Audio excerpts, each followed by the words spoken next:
Hi hello നമസ്കാരം. സജീന വ്ളോഗ്സിലേക്ക് എല്ലാവർക്കും സ്വാഗതം. ഇന്നും ഞാൻ വന്നിരിക്കുന്നത് നമ്മുടെ അതുൽ ചേട്ടൻ ഇട്ട വീഡിയോ മെൻഷൻ ചെയ്ത് ഒരു റിയാക്ഷൻ വീഡിയോ പറയാനായിട്ടാണ്. അപ്പോൾ എൻ്റെ ചാനൽ ആദ്യമായിട്ട് കാണുന്നവരാണെങ്കിൽ ഒന്ന് സബ്സ്ക്രൈബ് ചെയ്തേക്കണം. അതല്ല ഫേസ്ബുക്കിലാണ് കാണുന്നതെങ്കിൽ എൻ്റെ പേജ് ഒന്ന് ഫോളോ ചെയ്തേക്കുക. ഇഷ്ടപ്പെട്ട ലൈക്ക്, കമൻറ്റ്, ഷെയർ ചെയ്യുക. ഓക്കെ, അപ്പോൾ നമുക്ക് തുടങ്ങാം. ആദ്യമായിട്ട് ഈ വീഡിയോ ഒന്ന് കണ്ടു നോക്കാം. അതിനുശേഷം നമുക്ക് സ്റ്റാർട്ട് ചെയ്യാം.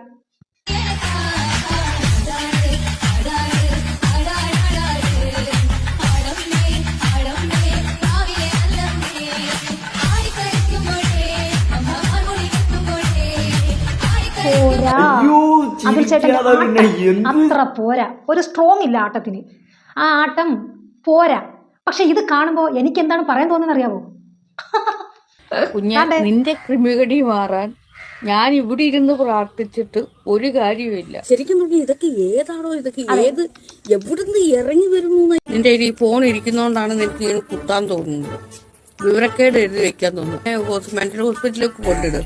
അവിടുന്ന് എടുത്ത് ധ്യാനകേന്ദ്രത്തിലോട്ട് കേറുമായില്ല. ആണായാൽ ആണിൻ്റെതായിട്ടുള്ളൊരു ഭംഗിയെങ്കിലും വേണം, അല്ലെങ്കിൽ ഇത്തിരി ബുദ്ധിയെങ്കിലും വേണം, അല്ലെങ്കിൽ സമൂഹത്തിൽ ഇത്തിരി നിലയും വിലയുള്ള ഒരു ആണായിരിക്കണം. തുളുനാട്ടിൽ നിന്നും കള്ളപ്പയറ്റ് പഠിച്ചിട്ട് വന്ന കള്ളപ്പെടുവാ ഇന്ന് ഇറങ്ങിക്കോണം. ഈ അങ്കത്തട്ടി ഈ ആട്ടവും നിന്നെ കാണുമ്പോഴും എനിക്ക് പറയാൻ തോന്നുന്ന കാര്യങ്ങളാണ് ഇത്. ഇത്ര പിന്നെ നീ കുറേ കിടന്ന് പറഞ്ഞല്ലോ, ഇതെന്താണ് രേണുസുതി ബിഗ് ബോസിൽ ചെന്നിട്ട് പതുങ്ങി നിൽക്കുന്നത്. ഞാൻ ആലോചിച്ചെന്ന്. എൻ്റെ പൊന്നു മോനെ, പുലി പതുങ്ങുന്നത് ഒളിക്കാനല്ല, അറിയാമല്ല പഴഞ്ചൊല്ലി. അങ്ങോട്ട് കയറിയതല്ലേ ഉള്ളൂ, ഒന്ന് വെയിറ്റ് ചെയ്യ്. ഇരയെ പിടിക്കാനായിട്ട് ചാടുന്നത് നമുക്ക് കാണാം. പിന്നെ നീ കിടന്ന് പറയുന്നതല്ലേ രേണുസുതി എക്സ്പോസ് ചെയ്യുന്നു.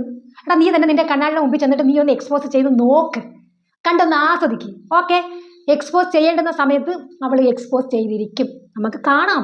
ഇത് കളി തുടങ്ങിയിട്ടില്ലല്ലോ മോനെ. അവർ തന്നെ ഒരു ഫ്രഷ് ആവട്ടെ, എല്ലാവരും മൊത്തത്തിലൊന്ന് ഫ്രഷ് ആവട്ടെ. ആയിക്കഴിഞ്ഞിട്ട് കളി കണ്ടാൽ പോരെ, കാണണം. പറഞ്ഞല്ലോ 24/7 കാണുന്നു, അല്ലാതെ ലൈവും കാണുന്നു, എല്ലാം കാണുന്നെന്ന് പറഞ്ഞല്ലോ. കാണണം, നീ കാണണം.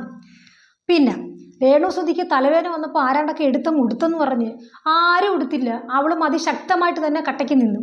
തലവേദനയാണെന്ന് പറഞ്ഞാൽ തലവേദനയാണ്. അവൾ മാന്യമായ രീതിയിൽ പിന്നെ ക്യാപ്റ്റൻ്റെ അടുത്താണ് പറഞ്ഞത് തലവേദന ഉണ്ട് എന്ന്.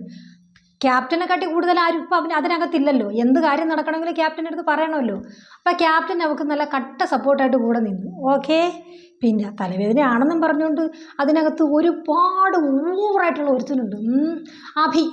അയ്യോ, അവൻ്റെ വിചാരം അങ്ങനെ കടന്ന് ചാടി തുള്ളിയാൽ മാത്രമേ അവന് പെർഫോമൻസ് ഉണ്ടെന്ന് അറിയിക്കാനും പറ്റൂ, വോട്ടുകളൊക്കെ കിട്ടത്തുള്ളൂ.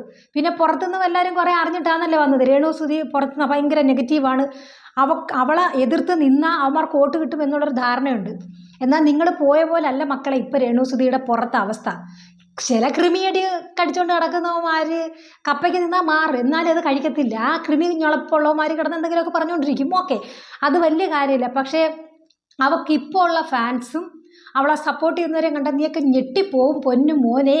അതുകൊണ്ട് രേണുസുതി എടുത്ത് കൂടുതൽ കളിക്കാൻ നിൽക്കണ്ട എന്നാണ് എനിക്ക് അവനോട് പറയാനുള്ളത്. പിന്നെ ഇന്നലെ ഫസ്റ്റ് നോമിനേഷൻ നടന്നു, എല്ലാവരും കണ്ടു കാണുമെന്ന് ഞാൻ വിശ്വസിക്കുന്നു. അതിൽ 4 വോട്ടാണ് നമ്മുടെ രേണുസുതിക്ക് കിട്ടിയിരിക്കുന്നത്. അതിൽ ശാരിക ഉണ്ട് കേട്ടോ. ആ ഇൻ്റർവ്യൂ, ഹോട്ട് സീറ്റ് ഇൻ്റർവ്യൂവർ, അവരും ഉണ്ട് അവൾക്ക് വോട്ട് കൊടുത്തത്. അപ്പം എനിക്ക് പറയാനുള്ളത്, ഈ നോമിനേഷനിൽ അവൾ വരണം, അത് തന്നെയാണ് ഞങ്ങളുടെ ആഗ്രഹം. നോമിനേഷനിൽ വരാതെ ഇന്നാൽ പിന്നെ അത് ഗെയിമർ ആവില്ലല്ലോ. നോമിനേഷനിൽ വന്നാൽ മാത്രമേ അവൾക്ക് എത്രത്തോളം ഫാൻസ് പുറത്തുണ്ടെന്നും അവൾക്ക് എത്ര വോട്ട് കിട്ടുന്നുണ്ടെന്നും അറിയാൻ പറ്റൂ. അതുകൊണ്ട് സ്റ്റാർട്ടിങ്ങിൽ തന്നെ രേണുസുതി എലിമിനേഷനിൽ വന്നതിൽ ഒരു ഫ്രണ്ട്സ് എന്ന നിലയിലും എനിക്ക് വളരെയധികം സന്തോഷമുണ്ട്. ഓക്കെ, പിന്നെ വേറെ ഏതാണ്ട് ഒരു ഊച്ചാളി എന്തോ പറയുന്നത് പറഞ്ഞല്ലോ, രേണുസുതി ഉറക്കം എണീറ്റ് ഇങ്ങോട്ട് വന്നിട്ട് അടുക്കളയിൽ വേസ്റ്റ് ബിന്നിനകത്ത് തുപ്പിയെന്ന്. അങ്ങനെയൊക്കെ ഉണ്ടെന്നുണ്ടെങ്കിൽ അത് ഹൈലൈറ്റ് ആയിട്ടാണ് കാണിക്കും. കാരണം കഴിഞ്ഞ സീസണിൽ ഇത് കണക്ക് ജാസ്മിൻ അവൾ കുറേ വൃത്തിയുടെ പരിപാടികളൊക്കെ അവിടെ കാണിച്ചു. ചായക്കകത്ത് തുമ്മുക, മൂക്കളെ പിഴിഞ്ഞൊഴിക്കുക, അങ്ങനെയൊക്കെയുള്ള പരിപാടി കാണിച്ചപ്പോൾ അതൊക്കെ ഹൈലൈറ്റ് ആയിരുന്നു. അപ്പോൾ അങ്ങനെ എന്തെങ്കിലും ഉണ്ടെന്നുണ്ടെങ്കിൽ കാണിക്കണ്ടേ? ഞങ്ങൾ ഇന്നലെ 24/7 കണ്ട്, ഫുള്ളും കണ്ട്, അല്ലാതെ എപ്പിസോഡും കണ്ടു. ഞങ്ങൾ കണ്ടില്ല അതിനകത്ത് അവളെ തുപ്പുന്നത്. ഇനിയിപ്പോൾ ലാലേട്ടൻ വരുമ്പോൾ അത് സ്പെഷ്യലായിട്ട് അത് അങ്ങനെ ഉണ്ടെങ്കിൽ എടുത്ത് കാണിക്കാൻ വെച്ചിരിക്കുകയാണോ എന്നും അറിയത്തില്ല. പക്ഷേ ഞങ്ങൾ കണ്ടിട്ടില്ല അങ്ങനെ തുപ്പുമെന്ന് എനിക്ക് തോന്നുന്നില്ല.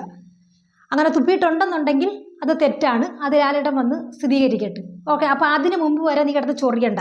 അത് പിന്നെ അത് അവരെ കണ്ടാൽ അറിയത്തില്ല, ജോലി ചെയ്യാൻ മനസ്സില്ലാത്തതുകൊണ്ട് തലവേദനയാണെന്ന് പറഞ്ഞതും വൃത്തി എന്ന് പറയുന്നത് അവൾക്കില്ല എന്നൊക്കെ നീയാണ് അവളെ കൂടെ കഴിഞ്ഞത്. അവൾക്ക് വൃത്തിയുണ്ടോ ഇല്ലയോ എന്ന് അന്വേഷിക്കാൻ ഇല്ലാത്തവനായിട്ടാണ് തോന്നുന്നത്. അത് വേറൊരു സത്യം. അപ്പം നീ അങ്ങ് എല്ലാം തികഞ്ഞ പെർഫെക്റ്റ് ആണെന്ന് നീ കരുതുന്നെങ്കിൽ നിനക്ക് ഏറ്റവും വലിയ തെറ്റാണ് പറ്റിയിരിക്കുന്നത്. ഒരു തെറ്റിദ്ധാരണയാണത്. പിന്നെ നീ പറഞ്ഞു രേണുസുധിയുടെ വീടൊക്കെ ഇങ്ങനെ ആരും കിടക്കും, നമ്മൾ കണ്ടതല്ലേ എന്ന് കിടക്കുന്നത് എങ്ങനെയാണെന്നൊക്കെ. അത് കഴിഞ്ഞ് നീ പറഞ്ഞു നേരിട്ട് പോയി കണ്ടെന്ന്. നീ നേരിട്ട് വീടിനകത്തും അടുക്കളയിലൊക്കെ പോയാൽ പുറത്തു നിന്ന് നോക്കിയപ്പോൾ മനസ്സിലായെന്ന്. പുറത്തെന്തുവാടേ, പുറത്തെന്തോ മാർബിളിട്ട് ഉണ്ടാക്കി വെച്ചിരിക്കുകയാണ് വീട്. പുറത്ത് നിന്നിട്ട് നീ വൃത്തി മനസ്സിലാക്കാൻ നീ ആരുവാ? ഓ, ഇത്രയും കഴിവ് നിനക്കുണ്ടെന്ന് നമുക്കറിയത്തില്ല. പുറത്തു നിന്നിട്ട് വീട്ടിനകത്തുള്ള വൃത്തി മനസ്സിലാക്കാനുള്ള കഴിവും കപ്പാസിറ്റി നിനക്കുണ്ടെന്ന് നമുക്കറിയത്തില്ലേ? നമോഭാഗം, നമിച്ചു ആ ഒരു കഴിവിനെ. ഒന്നുമില്ലെങ്കിൽ നിൻ്റെ ഒരു ഫ്രണ്ടല്ലേ ഡാനി സത്യൻ എന്ന് പറയുന്നത്, അവന് മാന്യമായ രീതിയിൽ തന്നെ ബ്ലോഗ് ചെയ്യുന്നത്. ആ കഴിഞ്ഞ വീഡിയോയിൽ പറഞ്ഞത് എനിക്കത് ഞാൻ അക്സെപ്റ്റ് ചെയ്യുന്നുണ്ട്. അത് അതേ ക്വാളിറ്റി തന്നെ വേണം ആ ഏത് ബ്ലോഗർക്കും. ഒരാളെ ഹറാസ് ചെയ്യുന്നതിന് ഒരു പരിധിയുണ്ട്. പക്ഷേ ആ ഡാനി സത്യം പറഞ്ഞത് ബിഗ് ബോസിൽ രേണു പോയി പോട്ടെ, പക്ഷേ നല്ലത് കണ്ട നല്ലതെന്ന് തന്നെ പറയും, അംഗീകരിക്കും എന്നൊരു വാക്ക് പിന്നെ ഡാനി സത്യ പറഞ്ഞിട്ടുണ്ട്. അതാണ് വേണ്ടുന്നത്. അപ്പോൾ ഈ ബ്ലോഗറാണെന്ന് പറഞ്ഞ് ഒരാളെ ടാർഗറ്റ് ചെയ്ത് അയാളെ മാത്രം കീറി മുറിച്ച് ഇങ്ങനെ വീട് കുടുംബം നോക്കല്ലേ എൻ്റെ പൊന്നതിലേ. ശാപം എന്ന് പറയുന്ന 2 അക്ഷരം നിൻ്റെ തലയിൽ വീഴാൻ അധിക സമയമൊന്നും വേണ്ട മോനെ. ഉറപ്പാ രേണുസുധിയെ ദൈവം എന്തായാലും അനുഗ്രഹിച്ചിട്ടുണ്ട്. അവൾക്കുള്ള ആ അനുഗ്രഹം ഉള്ളത് കൊണ്ട് മാത്രമാണ് ഈ വളരെ തുച്ഛമായ ഈ സമയത്ത് അവൾ ബിഗ് ബോസ് എന്ന മഹാ റിയാലിറ്റി ഷോയിൽ പോയത്. അപ്പം നിനക്കൊക്കെ അതിൻ്റെ കൃമി ഉണ്ട് എന്ന് വളരെ വ്യക്തമാണ്. അത് വേറൊരു സത്യം. പിന്നെ ഈ ബിഗ് ബോസിനകത്തുള്ള ഇപ്പോൾ ഈ അഭി എന്ന് പറയുന്നവൻ ഒരു പെണ്ണിൻ്റെ സ്വഭാവമാണ്. ഞൊണ പറച്ചില്ല, കൊതി ഞൊണ. ശൈത്യം ഉണ്ടല്ലോ, ശൈത്യം വിളിച്ച് നിർത്തിയിട്ട് രേണുസുധി തലവേദനയായിട്ട് കിടക്കുന്നു കണ്ടോ, പിന്നെ അത് നമുക്കൊന്ന് പ്രതികരിക്കണ്ടേ മറ്റേതെന്ന് പറഞ്ഞ് ആളിഞ്ഞ പെണ്ണുങ്ങളെ സ്വഭാവം അവൻ്റെ ഒരു ചാട്ടോട്ടോ അവനങ്ങ് ഏതാണ്ടാണെന്നുള്ളൊരു ഭാവമാണ്. ചുമ്മാതമ്മനെ നിങ്ങളിപ്പോൾ വെറുതെ കുറച്ചങ്ങ് അടങ്ങുന്നില്ലേ? ഈ പറഞ്ഞത് തൊട്ട് അങ്ങോട്ട് കയറിയതല്ലേ ഉള്ള ആൾക്കാരൊക്കെ. അവരൊന്ന് ഫ്രഷായിട്ട് മൈൻഡ് ഫ്രഷായിട്ട് വരട്ടെ. അപ്പോൾ നമുക്ക് കളി കാണണം. നിങ്ങളെല്ലാവരും ഉണ്ടാവണം അത് കാണാനായിട്ട്. ഈ പറഞ്ഞല്ലോ ഞങ്ങളെ രേണുവിൻ്റെ ഫാൻസ് എല്ലാം പറയുന്ന കാര്യം ഇത്. ഇപ്പോൾ അവൾ കപ്പടിച്ചുകൊണ്ട് വന്നില്ലെന്ന് പറഞ്ഞ് ഞങ്ങൾ നിരാശപ്പെട്ട് കരയാനൊന്നും പോകുന്നില്ല. കാരണം അതിനകത്ത് കയറിയപ്പോൾ തന്നെ ഞാൻ ഇന്ന് കഴിഞ്ഞ വീഡിയോയിൽ ഞാൻ പറഞ്ഞു, ഞങ്ങളുടെ വിജയം തന്നെയാണത്. നമ്മൾ അവളെ സ്നേഹിക്കുകയും അവളെ സപ്പോർട്ട് ചെയ്യുകയും ചെയ്യുന്നവരുടെ വിജയം തന്നെയാണ് രേണുസുധി ബിഗ് ബോസിൽ കയറിയത്. പിന്നെ അവിടെ ചെന്ന് കയറിയിട്ട് അവളുടെ പിന്നെന്തോ എക്സ്പോസ് ചെയ്യുന്ന ഈ അതിൽ കിടന്ന് പറയുന്നല്ലോ, വെയിറ്റ് ചെയ്യടാ, നിനക്ക് കാണാം അവൾ എക്സ്പോസ് ചെയ്യും, വന്നതല്ലേ ഉള്ളെന്ന് ഞാൻ എപ്പോഴും പറയുന്നുണ്ട്. അതേ കൂട്ട് വേറെ കുറേ ടീമുകളുണ്ടായിരുന്നു. രേണുസുധിയുടെ ആലപ്പുഴയിലെ സിനിമയിൽ പാട്ട് കേട്ട് അത് അത്യാവശ്യം ഫേമസ് ആയ പാട്ട് കേട്ടിട്ട് അതിൻ്റെ താഴെ കുറേ കമൻറ്റുകൾ, രേണുസുധി നേരിട്ട് വന്ന് പാടിയാലേ ഞങ്ങൾ വിശ്വസിക്കത്തുള്ളൂ, അത് AI ആണെന്ന്. അങ്ങനെ പറയുന്നവർക്കുള്ള മറുപടിയാണ് ഇന്നലെ ബിഗ് ബോസിനകത്ത് അവൾ പാടി കേൾപ്പിച്ചത്. എല്ലാവർക്കും സംശയം അങ്ങ് മാറിയല്ലോ. എന്തായാലും അവിടെ കൊണ്ട് ചെന്ന് വേറെ റെക്കോർഡ് ഇടാനോ വേറെ ഒരാളെ കൊണ്ട് പാടിക്കാനോ പറ്റത്തില്ലല്ലോ. രേണുസുധി തന്നെ പാടിയാണെന്ന് മനസ്സിലായല്ലോ. അപ്പോൾ അത്യാവശ്യം അഭിനയിക്കാനായാലും പാടാനായാലും എല്ലാത്തിനും കഴിവുള്ളൊരു വ്യക്തി തന്നെയാണ് രേണുസുധി. അപ്പം പറഞ്ഞു വന്നത് എന്താണെന്ന് വെച്ചാൽ ഈ ബാഡ്ജ് തട്ടിപ്പറിക്കുന്ന അതിൽ ഓടിച്ചെന്ന് അതിൽ അവൾ ആ ഗെയിമിൽ പങ്കെടുക്കാതെ മാറി നിന്നെന്നൊക്കെ പറഞ്ഞ് കുറേ ആക്ഷേപം പറഞ്ഞല്ലോ. നമ്മൾ ഒരു സ്ഥലത്തുനിന്ന് വേറൊരു സ്ഥലത്തോട്ട് ചെന്ന് കഴിയുമ്പോഴത്തേക്ക് നല്ല ടയേർഡായിരിക്കും. പിന്നെ അവരുടെ ആ ഡ്രസ്സുകളൊന്നും കിട്ടിയിട്ടില്ല, ഫ്രഷായിട്ടൊന്നും യൂസ് ചെയ്യാനുള്ള ഡ്രസ്സുകളൊന്നും കിട്ടിയിട്ടില്ല. 2 പിന്നെ ഈ തലവേദന എന്ന് പറയുന്ന കള്ളമൊന്നുമില്ല, അവൾക്ക് ഇടയ്ക്കിടയ്ക്ക് തലവേദന വരുന്നതാണ്. മാത്രമല്ല ഇത് ഫുൾ AC ആണ്. AC-യിൽ ഇപ്പം ഞാനായാലും തന്നെ വേറൊരാളായും തന്നെ പെട്ടെന്ന് നമ്മൾ ചെന്ന് കഴിഞ്ഞ് ഫുൾ ടൈമിൽ AC-യിൽ അങ്ങോട്ട് നിൽക്കുമ്പോഴത്തേക്ക് നമുക്ക് സ്വാഭാവികമായിട്ടും ചെറിയ അസ്വസ്ഥതകളൊക്കെ ഉണ്ടാവും. അതാണ് രേണുസുധി കാണിച്ചത്. അല്ലാതെ തലവേദനയെന്ന് പറഞ്ഞിട്ട് അവിടെ അവരൊരു ഗെയിം ക്രിയേറ്റ് ചെയ്യേണ്ട ആവശ്യം വന്നിട്ടില്ല, ആ ഒരു സിറ്റുവേഷൻ അവിടെ വന്നിട്ടില്ല. അപ്പോൾ ഞാൻ പറഞ്ഞു വന്നത്, രേണുസുധിക്ക് കട്ട സപ്പോർട്ടായിട്ട് ഞങ്ങളുടെ ടീമുണ്ട് പുറകിൽ. അതുകൊണ്ട് മോൻ അതിൽ നീ കുറച്ചൊക്കെ അങ്ങ് ഒതുങ്ങടാ. സത്യം പറഞ്ഞാൽ നിൻ്റെ ഈ ഷോ കാണുമ്പോൾ നിനക്ക് അത്രമാത്രം ക്രിമീഡി ഉണ്ടെന്ന് തന്നെ തോന്നുന്നത്. നീ ഒരു കാര്യം ഒരു പച്ച കപ്പയ്ക്ക ഉണ്ടല്ലോ, അത് വെട്ടി പുഴുങ്ങി വെള്ളം കുടിക്കും, അതല്ലെങ്കിൽ കൃമിയുടെ ഗുളിക മേടിച്ച് കഴിക്കും. കുറച്ചൊക്കെ നിനക്ക് ഒതുങ്ങട്ട് കേട്ടാ. ഭയങ്കര ഇറിറ്റേഷനാണ് നിൻ്റെ വീഡിയോ കാണുമ്പോൾ. സത്യം പറയാം, നീ എന്തൊക്കെ വെച്ചാൽ കാണിക്കുന്ന ആ മുഖത്തൊക്കെ ഭയങ്കര വൃത്തികേടാടോ. താനൊന്ന് അത് ചെയ്ത് കഴിഞ്ഞിട്ട് രണ്ടാമതൊന്നും കൂടെ ഒന്ന് ഇട്ട് നോക്കണം, അപ്പോൾ അതിൻ്റെ വൃത്തികേട് മനസ്സിലാവും. പിന്നെ നീ നേരത്തെ ഒരു ഇൻ്റർവ്യൂവിൽ ഭയങ്കര സിമ്പതിയായിട്ട് പറഞ്ഞു എനിക്കൊരു ആക്സിഡൻറ്റ് സംഭവിച്ചു, അതുകൊണ്ടാണ്. കൈക്കും കാലിനും കുഴപ്പമൊന്നും ഇല്ലായിരുന്നല്ലോ ആക്സിഡൻറ്റ് സംഭവിച്ചിട്ട്.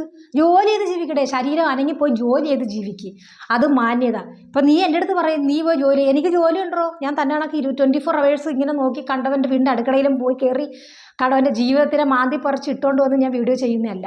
എനിക്ക് അന്തസ്സായിട്ട് ജോലിയുണ്ട്. ആ ജോലി കഴിഞ്ഞതിന് ശേഷം കിട്ടുന്ന ടൈമിൽ മാത്രമാണ് ഞാൻ ഈ വീഡിയോകളൊക്കെ ഇടുന്നത്.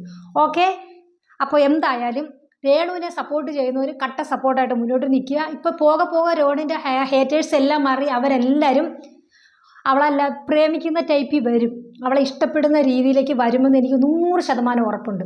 അവൾക്ക് നല്ലൊരു പ്ലാറ്റ്ഫോം ഇതുവരെയും കിട്ടിയിട്ടില്ല. അവളെന്താണെന്ന് അവളെ മനസ്സിലാക്കാനുള്ള ഒരു പ്ലാറ്റ്ഫോമാണ് ഇപ്പോൾ രേണുസുധിക്ക് കിട്ടിയിരിക്കുന്നത്. അതുപോലെ നോമിനേഷൻ റൗണ്ടിൽ അവൾക്ക് 4 വോട്ട് കിട്ടിയെന്ന് ഞാൻ പറഞ്ഞല്ലോ. അതിൻ്റെ റീസൺ പറഞ്ഞത് ഒട്ടും ആക്റ്റീവ് അല്ല എന്നാണ് പറഞ്ഞിട്ടാണ് ഈ നോമിനേറ്റ് ചെയ്തിരിക്കുന്നത്. ഈ സത്യം പറഞ്ഞാൽ എനിക്കത് കേട്ടിട്ട് ചിരി വന്നു. എന്തൊരു വിരോധാഭാസം. കാരണം പുറത്ത് രേണുസുധി ഭയങ്കര ആക്റ്റീവാണ് എന്നുള്ള രീതിയിലാണ് നെഗറ്റീവ് കമൻറ്റുകളൊക്കെ വന്നത്. ഇപ്പോൾ അവിടെ ചെന്നപ്പോൾ ഒട്ടും ആക്റ്റീവ് അല്ലെന്നും പറഞ്ഞുകൊണ്ട് എലിമിനേഷൻ റൗണ്ടിലേക്കുള്ള വോട്ടും എൻ്റെ പൊന്നു എന്തൊക്കെയാണ് അപ്പോൾ നമ്മുടെ എല്ലാവരും നമ്മുടെ രേണുസുധിയെ സ്നേഹിക്കുക സപ്പോർട്ട് ചെയ്യുന്ന എല്ലാവരും രേണുസുധിക്ക് വേണ്ടി വോട്ട് ചെയ്യുക. വോട്ടിംഗ് സ്റ്റാർട്ടായിട്ടുണ്ട്. പിന്നെ അതെങ്ങനെയാണ് വോട്ട് ചെയ്യേണ്ടതെന്ന് അറിഞ്ഞൂടാ, എങ്ങനെയാണ് ചെയ്യേണ്ടതെന്ന് ചോദിച്ച് ഒരുപാട് പേരുടെ അടുത്ത് പറഞ്ഞിട്ടുണ്ട്. ഞാനൊരു വീഡിയോ അത് കറക്റ്റായിട്ട് ഞാൻ നിങ്ങൾക്ക് ഇട്ടുതരുന്നതായിരിക്കും.